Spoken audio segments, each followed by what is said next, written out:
always Metal Jane, and welcome to another Is It Worth the Grind video. Today we are taking our look at the E-100, the German tier 10 heavy tank. So as always, let's start with the grind and the research towards it. Start as always from tier 5.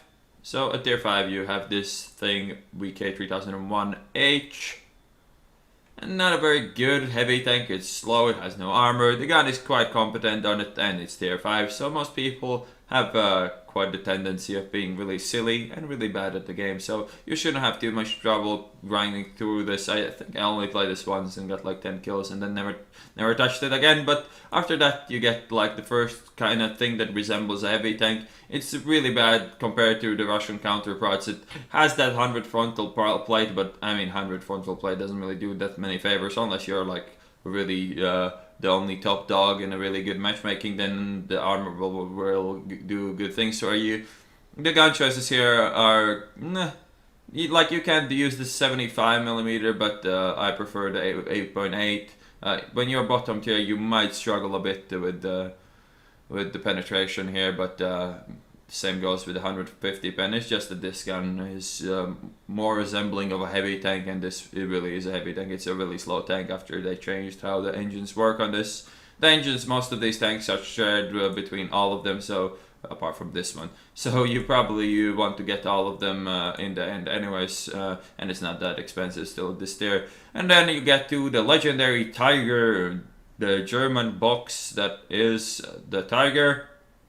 It's a decent tier 7 heavy tank. It still is pretty far from being really competitive with the top tier 7 dogs like the T29 and the IS2s and shit like that. But it has DPM, the tank has horrible armor and it's a huge thing, so you really have to try to hide the hull as much as you can, and you usually can't, so you just trade your hit points away and try to trade them as good as you can. You get the long 88 here, you definitely want to unlock it. You don't really have a choice, like you probably have this anyways. And engine wise, as I said, you want to start getting these top engines as soon as you can, because these tanks without the engines are really painful to play. And yeah, then we get to Tiger 2, a bit more, it's less clunky, let's put it this way. It actually has like a decent frontal plate with a decent side armor, so you can use this with side scraping. The turret is really shitty, the top turret, like you have a really bad armor on the top of it, really bad armor to the side, and 185 on the front, so if people shoot you in the front of the turret you might still be fine, but like a 122 gun with 175 pen can just overmatch the roof of this turret and murder you instantly. Again, engines, definitely need to get them, and same goes with a 10.5 centimeter gun. You definitely want to get this here because you don't want to grind the E-100 with an 88. So yeah, this is definitely a must-have. A gun. As for the tank, it's pretty decent after they buffed it. The lower plate is really shitty, so the tank is like, it's good when you play defensively. When you start to play Tiger 2 aggressively, it will struggle to bounce anything, and yeah, it's not the greatest. Again, I don't think it's as good as the IS3 or 110 or, well, the tier 8 top dogs when it comes to heavy tanks, but it's pretty competent. It's better tier for tier than the Tiger 1 for sure. And after that we get to the highlight of the grind of the E-100. Regarded as one of the best tier 9 heavy tanks, and for a good fucking reason. Extremely good armor, pretty much on par with an E-100. It's not as good as on the VKB, but this thing actually, like, it's surprisingly maneuverable for German super heavy. The traverse actually can surprise your enemies quite often, and it is actually quite hard to flank an E-100 when driven properly. Really good for side scraping. You have a good hull with good side armor with 120 on the sides. It's really good and powerful. Turret also is really good. Compared to the Tiger 2's one, there's some exposed on the turret, but they're somewhat small compared to the Tiger 2. And yeah, you have 160 side armor on the turret, so yeah, that's also quite nice. Other than that, engine, again, must have. This is a one of a kind engine, though no other tanks use it, but you definitely need this one. My research order would be to get the turret first, because that is a huge deal breaker. The stock turret on this tank will make it really terrible, because everybody can just shoot through the front of your turret. Once you get this turret, the armor is actually going to kind of work, and Yeah, then you get the engine probably, and only then you get the gun. The 10.5 on the E-100 works reasonably well. You have kind of competitive. Well, the penetration could have always obviously be better, but it's good enough. It's good enough, and the rate of fire is pretty damn neat as well on this. So it's not a horrible stock grind. And then we get to the E-100. So here's the beast itself. Let's, as always, start with the armor. So you have the 120 lower plate, 150 actually lower plate, which is like it will do the job when you're being shot by tanks like that have less than 250 pen, but tanks that have 250 pen, aka any other tier 10, will be kind of hard to bounce. Even if you angle this, most of the time you're not going to get a lot of armor value out of this. Most of the tanks are way smaller than you, so they don't really have that terrible shots in your lower plate, and you don't really expect to bounce a lot in the E-100. Let's put it this way: you expect to bounce things when you're side scraping. You expect to bounce when you're playing defensive. But once you start playing this aggressive, you just pretend that you have no armor and you just try to avoid being shot in the first place. The third armor, you have 250 front, and it is slightly sloped, as you can see. It does have the flat bottom part. So if you're face-hugging somebody with good pen, like any other really heavy tank apart from an 97, they can actually pen this bottom line quite easily, and the tier 10 TDs can just go through the turret. There is some plans for penetration changes on the E-100 and a lot of other tanks, but who knows when it's gonna happen, so I'm not even gonna bother with that. But tier 10 TDs can often just shoot through your turret if you present it flat. If you do angle this, then it becomes more efficient, but you have to be careful on how much you turn your turret away, because the side of this turret is not as good as it is on the mouse. It's only 150 armor, so it's actually shittier than on the E-100. It's kind of more flat as well. You do get some angles here, like if you're being shot in these kind of angles, you can get some pretty good bounces here, but the turret side is not as good as on the mouse or even as the E-100. And then you have this rangefinder. You need to be quick about your shots and your aim when you are close by your enemies, because this rangefinder bar is really easy to pen if you're facing like another E-100 or anything really. As long as they're not super inaccurate, they will be able to hit this quite effectively and easily. Also, when you are side scraping, if you're doing it in close range, just a reminder, this is a super easy zone to pen. Like if you present your turret at this kind of angle, look at this. This is gonna be the easiest shot ever. It's not huge, but it is good enough, and it's not that hard to hit it. So that's also a thing you should be trying to aim at when you shoot E-100s. As with the side armor, you do have these side skirts. They are 60 space plus 120 side armor, so if you angle the side, it's going to be quite effective. At the same time, you do have these weak zones here that you have to try to not give to your enemies in too good of an angle. Always when the E-100 is side scraping, giving you too much side, you should try to aim for these parts here next to the track and on the side armor, but if you can't, then just try to go for the turret top. That's pretty much all there is to say about the armor, so let's get into the game. So here's the game. First of all, let's get one thing out of the way.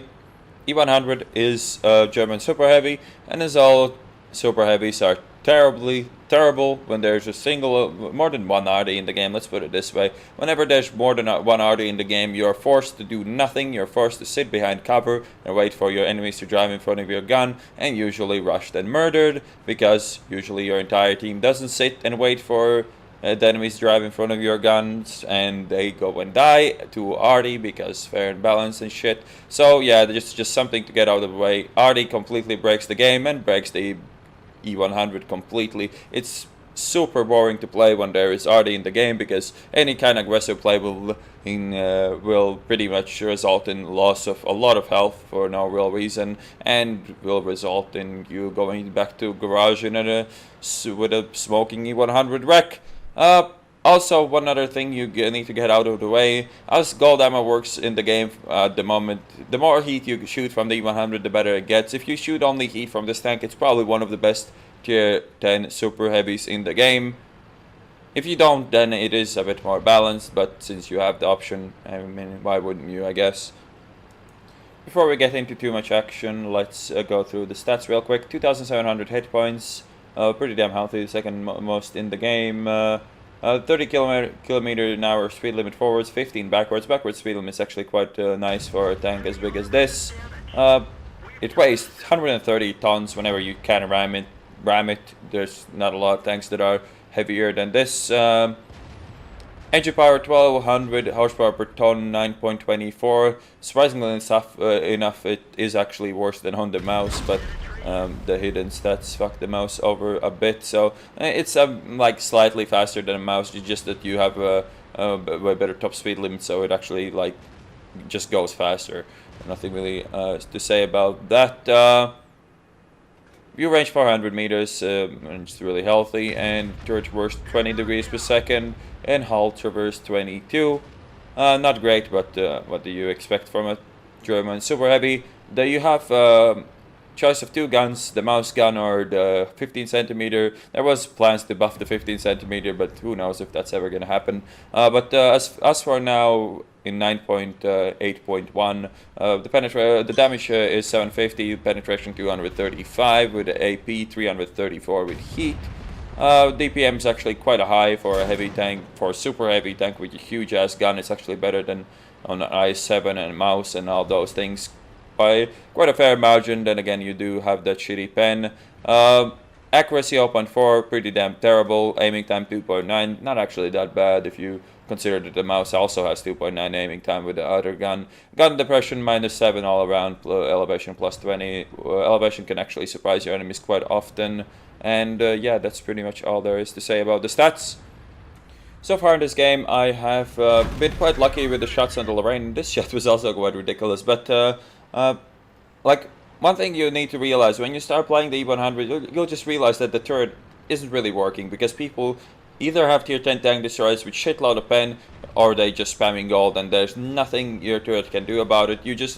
The way you avoid being murdered in this thing is you don't sit around, you don't let your enemies aim, you are fine with taking the trades because you have a big ass gun. You go out, you should aim as much as you can afford, you shoot, you miss, doesn't matter, you come out in 15 to 17 seconds again and try again, but you'd never sit around and aim. This turret otherwise will not, like, if I sat and waited and aimed for the first shot of the Lorraine, I would have taken 1 or 2 from the 57 extra, and that's really not what you want to happen. You never want to get shot in this tank unless you have no choice. As you can see, like, I'm literally not aiming any of these shots. The tank is slow, so the accuracy on the move is actually surprisingly good, and you should try to go for all the cruise skills that improve it as well.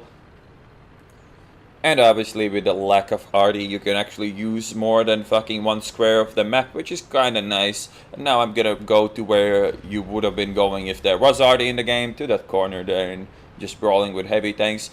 When you have the opportunity on this map to play in the middle, no matter what tank you drive, go to the middle and play in the middle, especially when there's no hardy. Middle bridge is so important to keep and win compared to the rest of the map.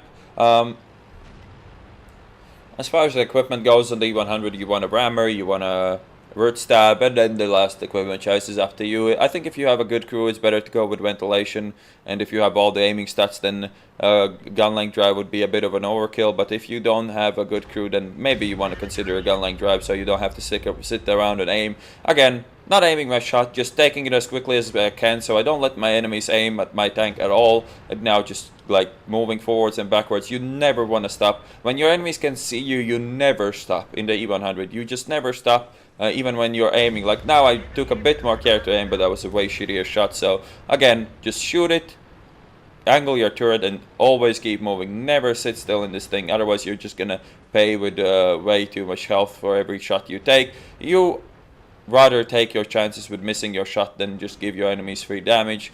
Here the i7 kind of blocks me, but I'm trying to aim at the lower plate once again, and this time he presented it in a really flat angle. So as you see, the AP isn't actually that bad on this thing. As long as you can get good shots into lower plates of things, you can pen them quite easily. Or tanks like 57s and Lorraines and shit like that, even T-54s, you can pen quite easily if you just take care with aiming. And here, like, I took enough time to hit his lower plate, and I hit it, and now just again go and cover and reload behind the corpse of an E-100.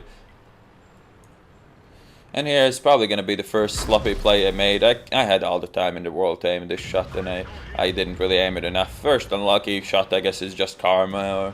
Or you usually miss more than I did in this game, but then again, like, this is how you should try to play the E-100, and sometimes you just get unlucky and shit happens. I will have to take another shot. As you can see, like, I can angle my lower plate all I want, but if he's shooting heat, there's nothing I can do about it. He even pinned my upper plate, as you can see there. So it doesn't really matter. I mean, when people spam heat, you just consider that you have no armor and you just go for the trades. Now falling back for the other part of the map. Also, the regular rules apply. Always try to take 1-on-1s instead of 3-on-1s or shit like that. Just try to always have only one target in front of you and try to get it shot only by one guy at a time if you have to get shot. As I mentioned before, if you have a chance to avoid being shot, try to avoid being shot. Don't rely on the armor too much, because most people will just load heat the second they smell an E-100, and most people will just make a fun out of your turret or your lower plate in that case pretty much every time. So just a friendly advice, do not rely on the armor. Armor is like novelty in this thing. I mean, it does work sometimes against some people. Most of the time you will be bend and just use the fact that you have shitload of hit points and trade them well, and you'll be fine.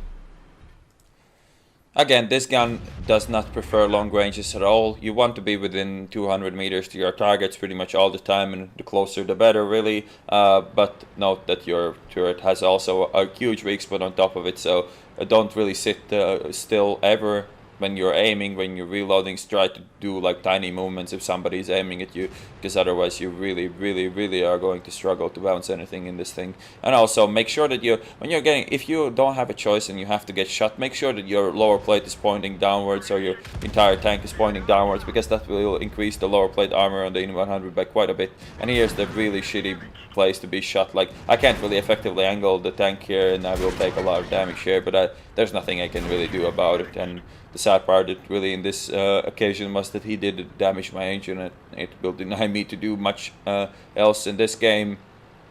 But as you can see, whenever you start playing this tank aggressively, the armor factor just goes away. You're just a bunch of hit points driving around, and you should just try to use those hit points effectively. Here, really, that push was just because we were winning quite heavily, and just somebody needed to take those hits, and I could afford, so I did. As far as crew skills go, you definitely want to have all the aiming skills, so smooth right snapshot, all that good stuff. You definitely want to have full repairs, definitely want to have sixth sense, as on any tank really, and your range skills can be handy, quite handy as well, so grab those when you can. And yeah, that is pretty much all there is to say about the crew. The playstyle in this is usually pretty damn simple. If there's Arty, sit in cover. If there isn't Arty, just dominate the middle of the map and try to just peek, trade, reload, peek, trade, reload, and you'll do just fine. This tank can rack up damage quite quickly, and it can actually be quite surprising. But yeah, this game is over. I won't get to fire Mega, and I will be too late for the last two guys as well. So let's go to the end plates. So here is the end plate, 1971 experience earned, steel wall, high caliber, and obviously ace tanker. Not a terrible game. I mean, I did get to feed the 57 at the end, which wasn't great, but at that point it didn't really matter. I did lose out any chance to do any damage after he shot my engine though, and that happens quite often when you get shot in the lower plate. 7,431 damage done, 4 kills, 1,314 base experience as well. So to sum it up, is the E-100 worth the grind? Well, as super heavy goes, super heavies go, this is probably the best one out of them. The more heat you shoot, the better you'll do. You can still do pretty well when you don't spam heat, but there's one huge but. Arty is completely broken in this game, and whenever you spawn with more than one Arty, this tank is a giant waste of time, as is every other heavy tank in the game. So, would I recommend grinding this over grinding a medium tank? No. Would I recommend grinding this over like an IS-4 or some shit? Yes. So there you have it. There's just too much Arty to have fun in these tanks, so I wouldn't really bother. Hope you guys enjoyed the review, and I will see you on the next one.